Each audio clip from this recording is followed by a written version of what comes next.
जय हिंद साथियों, अभी हम लोग उपस्थित हैं एग्जाम टूर चैनल पर और आपसे बता दें हाई कोर्ट असिस्टेंट यानी पटना हाई कोर्ट असिस्टेंट का जो बहाली है अब आपके पास केवल और केवल 41 दिन समय है। यानी कि ये मार्च में और 30 अप्रैल को एग्ज़ाम है। आपको पहले भी बताया गया था, आप भी जानते हैं। तो ये 41 दिन में क्या करें, कैसे करें, किस तरीक़ा से तैयारी करें ताकि आपका रिजल्ट बेहतरीन हो, आपका भी रिजल्ट हो, इसको लेकर संपूर्ण जानकारी आपको इसमें मिलेगा। इसलिए 5 से 7 मिनट का समय आप देने का प्रयास करेंगे। सबसे पहले आपसे बता दें, जो भी अभ्यर्थी हैं, यदि पटना हाई कोर्ट असिस्टेंट का आप डाले हैं तो आप ज़रूर इस बात से अवगत होंगे, इससे बेहतरीन जॉब अभी तक का कोई हो नहीं सकता। बहुत सारे अभ्यर्थी ये कमेंट कर रहे थे कि सचिवालय से तुलना किया जाए। देखिए, सचिवालय का अलग बात है, इसका अलग बात है, दोनों का तुलना नहीं किया जा सकता। सबसे पहले आपको बता दें, यदि आपके बाइक पर, आपके 4 चक्का पर आपके कहीं हाई कोर्ट लिखा हुआ है तो कोई बोल नहीं सकता। दूसरी बात तो आप बाद में जानेंगे। बहुत अच्छा जॉब है, पे स्केल भी अच्छा है, सब कुछ अच्छा है, संपूर्ण इसमें बहुत बेहतरीन जॉब है। आपके लिए भी ये इतना बड़ा वैकेंसी, यानी कि यहाँ पे देखा जाए तो 550 सीट भी अपने आप में बहुत अच्छा है और ठीक ठाक वैकेंसी है। इसको लेकर आप ज़रूर रहें। आगे आप देखेंगे क्या करें, कैसे करें, संपूर्ण रणनीति आपको मिल जाएंगे, इसलिए वीडियो को अंत तक देखेंगे। सबसे पहले आपको बता दें, एज भी बहुत अच्छा दिया गया था, यानी कि अनरिजर्व का 37 वर्ष, रिजर्वेशन वाले 40 वर्ष, BC EBC को लेकर भी 40 वर्ष, SC ST का 42 वर्ष, OH का 47 वर्ष। तो आप बाद बाकी जो थे उनको 5 साल का छूट दिया गया था। थोड़ा सा यहाँ पे ध्यान देंगे आप लोग।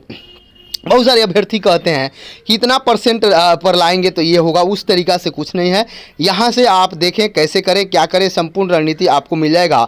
तो आप यदि प्रतिदिन 1 सेट प्रैक्टिस ज़रूर बनाएं।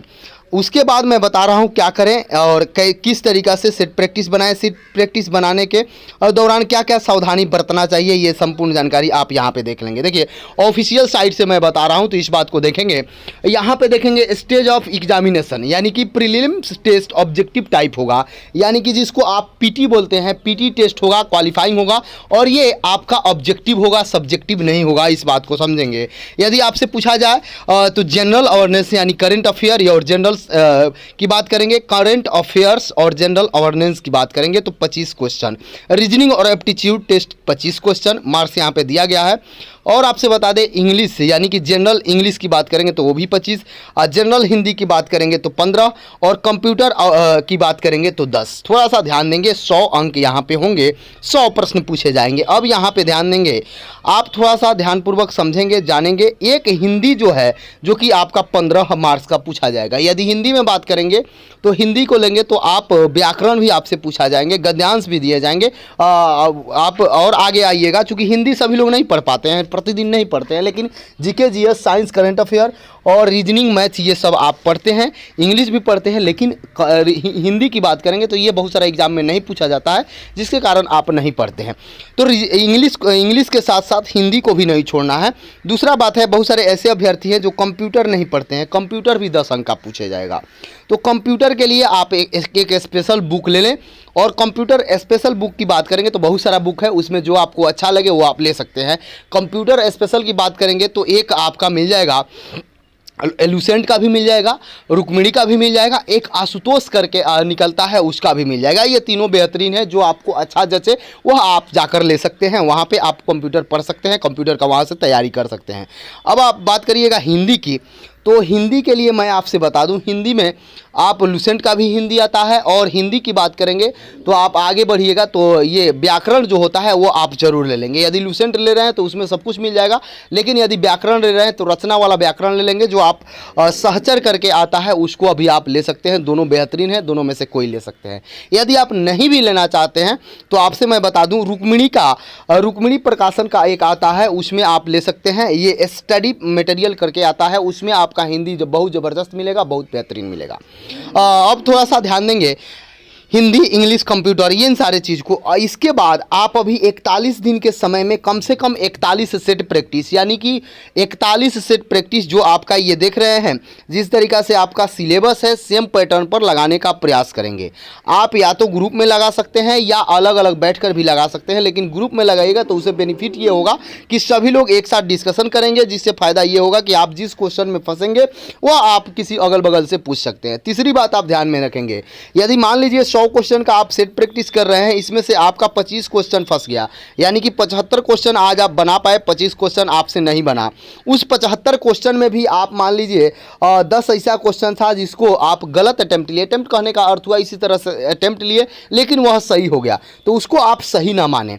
ये होता क्या है, अभ्यर्थी क्या करते हैं कि हमेशा अटेम्प्ट जो लेते हैं वो एक्स्ट्रा लेते हैं, यानी कि चढ़ के अटेम्प्ट लेते हैं और 8-10 क्वेश्चन अपने आप स्वतः सही हो जाता है, जिसको वह सही मानते हैं और वहीं एग्जाम में जाकर आपको घातक कर देता है।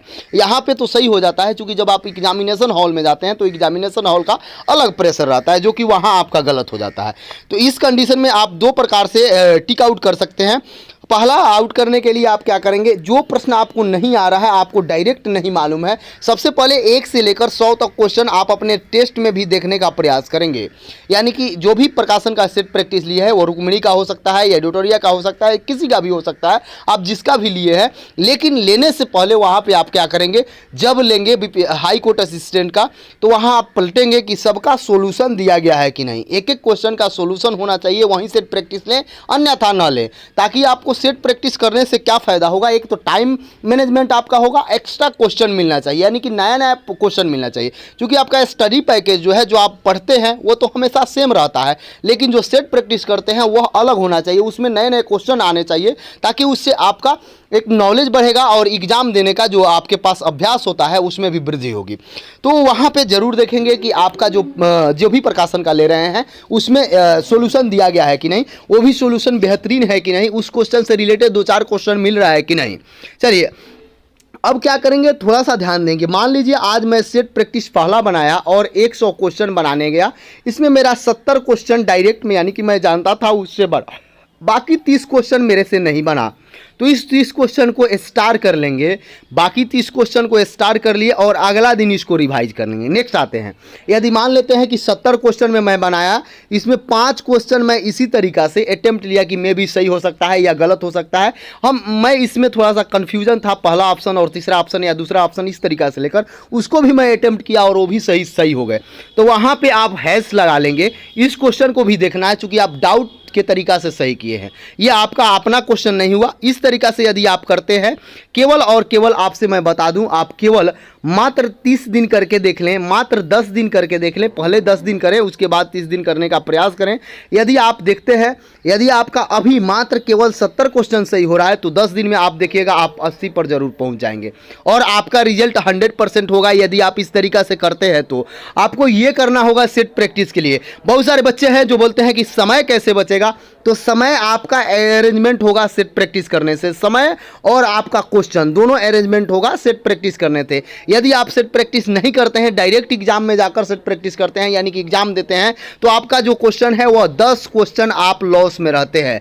इसलिए बहुत सारे अभ्यर्थी बीएसएससी सीजीएल का भी एग्जाम दिए होंगे, बहुत सारे अभ्यर्थी हाई कोर्ट असिस्टेंट का भी एग्जाम देंगे और वह आते हैं तो क्या बोलते हैं कि समय नहीं मिला। तो उस अभ्यर्थी को समय नहीं मिलता है, जो क्या करते हैं, पहले क्या करेंगे कि कभी खाना बना रहे हैं, खाना बनाने के बाद उठे और 20 क्वेश्चन बना के रख दिए, फिर 1 घंटा बाद आए और 30 क्वेश्चन बना के रख दिए, फिर 1 घंटा बाद आए 50 क्वेश्चन बना लिए, बोल दिए 100 क्वेश्चन। ये सेट प्रैक्टिस नहीं होता है। एक टाइम आप फिक्स कीजिए, आप अपने दोस्त मित्र इस अगल बगल के बच्चों के साथ बैठ जाइए और समय फिक्स करके तब सेट प्रैक्टिस कीजिए। यदि वो भी नहीं हो पाता है तो आप ही बैठें, रात ही में सेट प्रैक्टिस करें या सुबह में करें, जब भी समय मिले, लेकिन एक निश्चित समय के अंतराल पर सेट प्रैक्टिस करें। समय 2 घंटा है तो 2 आवर ही दें, 2 आवर से ज़्यादा देने का प्रयास न करें। कोशिश करें जब 5-7 सेट बना लिए तो 2 आवर के समय है उसमें भी 10 मिनट कम देने का प्रयास करें। जब वो भी हो जाता है तो 15 मिनट का कटौती करें, जो कि आपके एग्जाम में रिजल्ट दायी होगा। 15 मिनट जब आप एक्स्ट्रा लेकर चलेंगे तो वहाँ आप एग्जाम में बहुत अच्छा कर पाएंगे। और देखिए, ऐसा नहीं है कि जो विद्यार्थी रिजल्ट देते हैं वो 500 सेट लगाए हैं, 50 सेट लगाए, नहीं, 30 ही सेट लगाएं, लेकिन इस 30 सेट का पूरा संपूर्ण नॉलेज रखें, जरूर रिजल्ट होगा। किसी भी एग्जाम में रिजल्ट लेने के लिए 30 से 40 सेट एनफ है, लेकिन उस 30 से 40 सेट का एक एक क्वेश्चन, एक एक डिस्कशन और एक एक सोल्यूशन आपको याद होना चाहिए, आपके जेहन में होना चाहिए, तब आपका रिजल्ट हो सकता है। बाद बाकी आप यहाँ पे देख सकते हैं, जनरल इंग्लिश में आपको डिस्क्रिप्टिव लिखना होगा, 60 मार्क्स के होंगे और ये मिनिमम 24 आपको लाना होगा और जनरल हिंदी में भी लिखना होगा। 40 मार्क्स के होंगे, यानी कि इसमें 16 लाना होगा। टोटल पास के लिए यहाँ पर भी 40, वहाँ पर भी 40, लेकिन 100 अंक। यहाँ पे देख सकते हैं इंटरव्यू आपका 10 अंक का होगा। तो सबसे पहले आप प्रीलिम्स यानी पीटी पर विशेष फोकस करें और पीटी को ध्यान में रखते हुए अच्छा से तैयारी करें। और इसमें कंप्यूटर और हिंदी आपका एक्स्ट्रा है, इंग्लिश भी है। बहुत सारे अभ्यर्थी बिहार के इंग्लिश पर ध्यान नहीं देते हैं, लेकिन इंग्लिश में आपका one word substitution, items, phrases, और आपका बता दें स्पेलिंग मिस्टेक, और आपसे बता दें यहाँ पे देखा जाएगा साइनो एंटो। इस टाइप से आप देख सकते हैं। कम से कम इसमें 8 से 10 अंक भी लाते हैं तो आपके लिए बोनस होगा। बाद बाकी थोड़ा सा हिंदी पर फोकस कर देंगे। और ये तो आपका जनरल अवेयरनेस और रीजनिंग, ये इंग्लिश, ये सब आपका है। तो किसी भी प्रकार का कोई दिक्कत हो तो एग्जाम टूर पर आप कमेंट करेंगे। जय हिंद, जय भारत, जय युवा।